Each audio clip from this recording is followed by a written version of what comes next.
Welcome back to the channel. Now, before we get into this one, let me just give you a little bit of a backdrop. In late 2020, my wife and I, with some friends of ours, we went down to Fort Myers area, which is kind of sad because now Hurricane Ian has just absolutely devastated that area. But in late 2020, we went down there and we rented jet skis and we rode jet skis for a while. And we actually had a tremendous amount of fun. It was a little bit of a scary thing, especially for my wife. She's not too fond of something that can move so fast and fling her right off and potentially hurt her. But we had a great time. And so we decided then that maybe we may want to invest in getting our own jet ski. So the plan at that time was to buy a used jet ski from the very company that we rented from.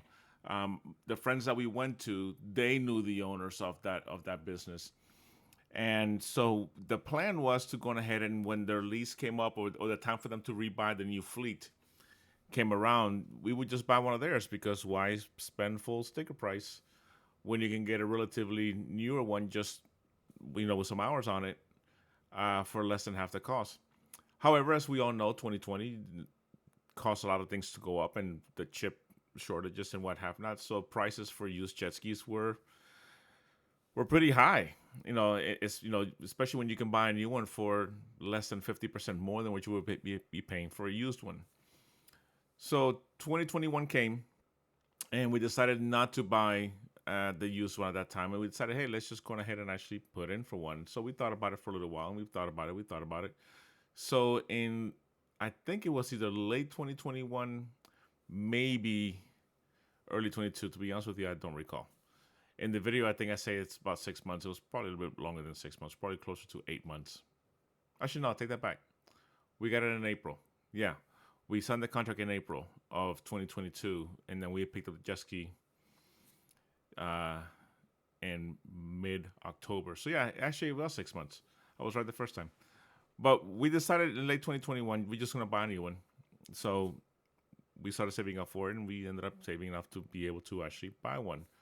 So this is where we are now. Now it's mid-October, and we're finally picking up this jet ski that we had ordered back in April, but because of the issues with chips and what have nots, it took forever. But hey, it's here, and I'm taking you with us. Thanks for joining. This is The Wandering Shepherd, and this is our jet ski story.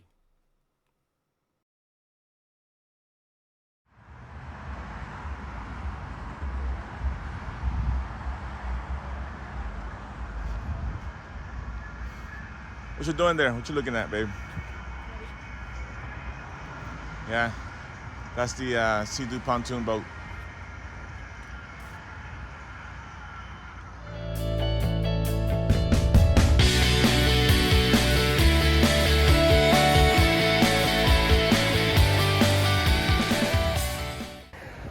We're here. We're gonna pick up the actual jet ski. It's been 6-7 months in the making. Excited. It is a beautiful, hot, and humid Florida day. It is what it is. But we're here, we're excited, and we're about to go get a jet ski, so come with it.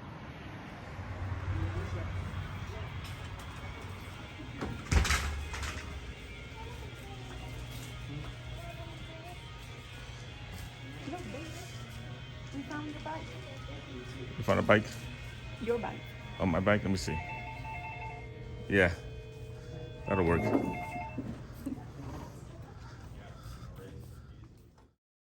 Here she is. She is a GTI 130 SE. We got it with the audio package. And we're excited. Like I said, we ordered this thing back in April. It just finally got here. And this is the new addition to the Wandering Shepherd family. The guys helped me load into the actual trailer. This is a trailer that I bought for 2 jet skis. We have a second one. It's in the shop right now that we purchased just in case the kids want to come and hang out with us. And we get the actual jet ski home. This trailer itself, actually, I bought it used about 6 months prior to the jet ski, and I spent a little bit of time refabbing it. And now what I'm doing now is I'm just prepping the actual area. I'm going to install the decals that are going to go on the jet ski. They have to be done on both sides, so I'm just going to show you small clips of it. Picture the same thing on both sides. Right here, I'm just looking at the actual stickers, and I'm trying to figure out how I'm going to make this thing straight. And then it dawns on me, this is going to be impossible unless I use a guide. So I grab some electrical tape, and then my neighbor shows up. So, got a new toy.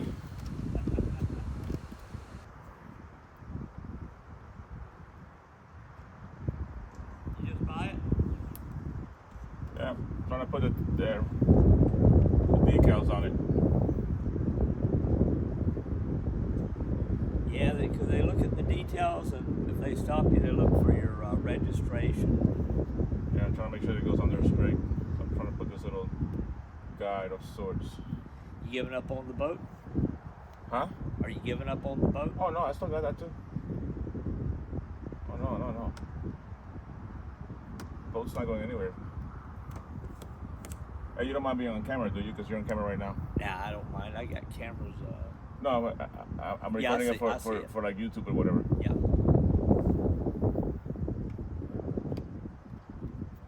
But yeah, no. This is an additional toy, not a replacement toy. If that You makes and your sense. wife. Yeah. I got another one for the kids. It's an older one. Okay. But it's in the shop. That way if they wreck it, they wreck the old one, you know? My neighbor's an awesome guy. Great resource. He's actually a former Fish and Wildlife here in Florida. So he's really a good source of information for me in regards to the laws. Which, speaking of which, just to let you know, if you live in Florida and you're actually installing an actual decals kit on your new watercraft, by law, and this is coming straight out of the Fish and Wildlife website, registration numbers must be displayed on the forward half of the vessel on both sides above the waterline. Obviously, here I'm only doing the left, but they have to be done on both sides. So imagine this done on both sides of the actual craft itself. The numbers must be bold, block letters, at least 3 inches in height. The actual registration decal must be renewed annually and must be displayed within 6 inches of either before or after the actual registration numbers. Now, here on this video, I'm not showing you the actual decal, but this will be just like the decal that goes in the back of a tag. I cleaned it off, and then my wife and I were right off to the actual lakes. We have some lakes near our home. This is actually in Winter Haven. It's a couple of towns over. Winter Haven, Florida. It's called the Chain of Lakes. And we had a fantastic time. This is one of our go-to spots when we want to get out on the pontoon boat, and now, of course, the jet ski. Due to Hurricane Ian, the water levels were insanely high, about a foot higher than normal. So as we're going through this thing, we noticed there's a lot of debris. There's a lot of risen water levels. A lot of docks got destroyed. Hurricane Ian was not kind to the Chain of Lakes, but it's our first run on the new jet ski. We are excited, and I'm just so glad and blessed that you're coming along. So thank you for being a part of us, being a part of this this journey. Lakes are right now. Isn't that crazy? You see it? Yeah.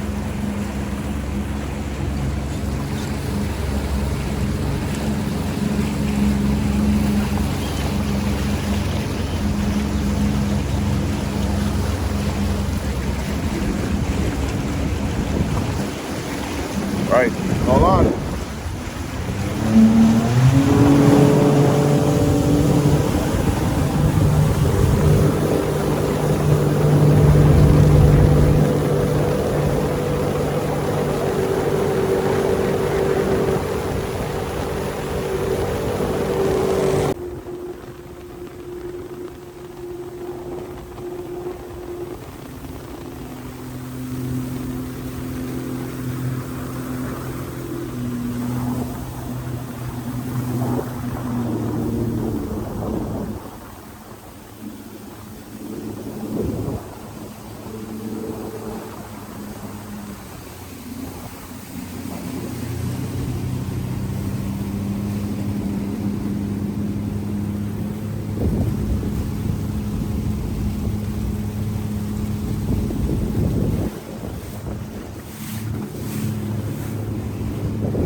Oh, the water's up to the dock. Look at that.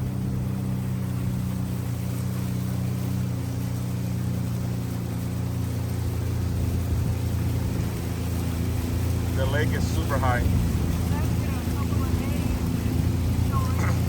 Yeah. Imagine when the hurricane was happening. Yeah, absolutely.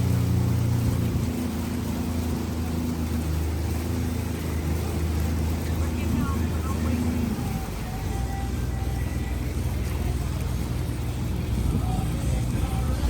Yeah, they got the dogs and stuff over there. You see the dogs?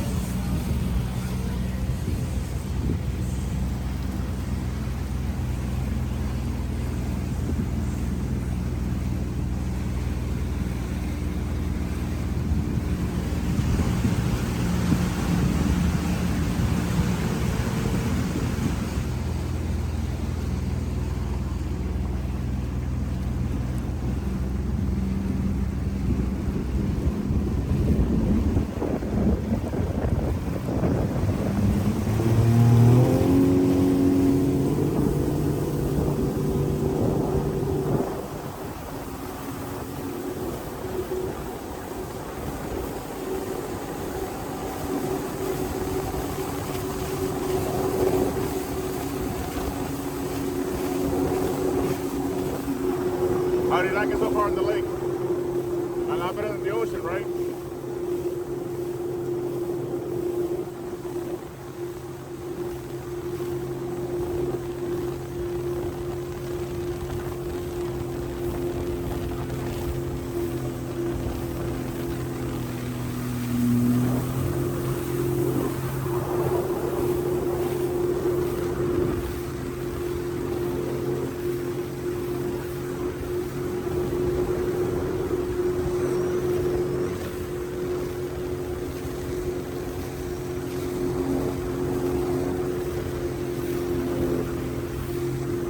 Now, before I end this video, I just want to leave you with a thought to wonder about. The chain of lakes that we were on have these channels that connect them. There's about 10 lakes or so. I forget how many. At least 10 that connect, and they're all connected by channels that are man-made, and you're supposed to go through them and not create any wake. For those of you that don't speak boat, that just means you can't have the big trail of waves just splashing out the back. You're supposed to move through that in a very, very calm manner. So that's not to disturb the water, because the sides of the actual channel themselves can be subject to wear, can be subject to the damage from too much splashing. It'll erode. It just ruins the experience for everybody. So why did I show myself breaking the rule until I caught myself and then I slowed down? Well, to be honest with you, it's because of the fact that we should care about the rules. We should care about the laws. Yes, sometimes we make mistakes. Sometimes we're so excited because we got a new jet ski and we're out in the water for the first time with it, that it is so easy to forget about the rules of the water, the rules of the road, just norms and laws to go by. And I just want to leave you with this thought. You know, Jesus, when he was being asked by Pharisees, by the religious people of the day, and they asked him, you know, what is the greatest commandment of all? He replied very, very quickly with, love the Lord your God with all your heart, soul, and mind, which is obvious. You should love God. But then he said, because even though they asked him for the greatest singular commandment, which would be to love God, he immediately added on to it a second, which is just as equally important, which is to love your neighbor as yourself. So ask yourself, you know, as you're living through your daily life, are you respecting other people? Are you loving other people? Are you treating people with love and respect? Are you being a good citizen? Are you being a good neighbor? Are you just being a jerk, just running around doing what you want to do, when you want to do it, and how you do it? Or are you just being mindful and considerate of other people? In my opinion, the world would be a lot better off if we were just all kind to each other. And that's the thought I want to leave you with. That's what I want you wondering about for the next few moments that you have to yourself. Wandering Shepherd family, I love you. I thank you. Please hit this like, subscribe button. It'll really mean a lot to me as I'm trying to develop this channel. I know I'm not a professional. I know my videos probably rank somewhere in the D to F category as video editing is concerned. But hey, I'm learning. And I just really want to thank you for being a part of this this journey with my wife and I. And I'll see you in the next video. Take care, fam. God bless.